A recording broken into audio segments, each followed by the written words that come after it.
এ হচ্ছে অসহায় পুরুষ। ওই যে হাড়ির মধ্যে বসে আছে না, যে হলুদ ভদ্রলোক, উনি হচ্ছে অসহায় পুরুষ। আর যে ডাইনিটা বসে বসে খাইতেছে ওইটা হচ্ছে মানে কি বলে, ক্ষমতা ক্ষমতাসীন নারী, স্বৈরাচার। যেমন শেখ হাসিনা স্বৈরাচার, এ হচ্ছে স্বৈরাচার, স্বৈরাচার পাখি। ও হচ্ছে ওর জামাইরে প্রতিনিয়ত অত্যাচার করে, অত্যাচার করে মানে আলাবোলাভাবে থাকে। জামাইটা খুবই আলাবোলা। আর এই যে খাইতেছে যেটা, ওইটা হচ্ছে স্বৈরাচার হাসিনার মতো, মানে যারে তারে অত্যাচার করে, যারে তারে কামড় দেয়। যেমন আমারে কামড়ায়, যে হাত দেয় খাঁচার মধ্যে তারই কামড়ায়। কে খাওয়াইতেছে কে খাওয়াইতেছে না এগুলো নিয়ে তার কোনো ইয়ে নেই।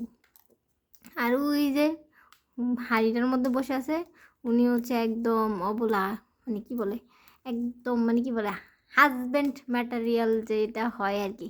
উনি হচ্ছে সেই রকম একজন জামাই, মানে বউর কথায় উঠে আর বসে, বউরে মানে প্রচণ্ড পরিমাণ ভালোবাসে, কিন্তু হচ্ছে মানে ইয়ে করে না কোনো কিছুতেই, সে মানে কোনোভাবে প্রতিবাদ করে না। বউ কামড় দিলে কামড়ই সই, আর বউ আদর করলে আদরও সই, সব কিছুই মাইনা যায়।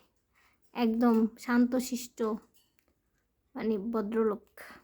আর এই স্বৈরাচার তো খাইতেই আছে, ওর কোনো চিন্তা ভাবনা না, ওই কামড়িয়া ধামড়িয়া সবার লাগে অত্যাচার টত্যাচার কইরা ও চিল মুটে থাকে, কোনো প্যারা নাই, পুরাই চিল।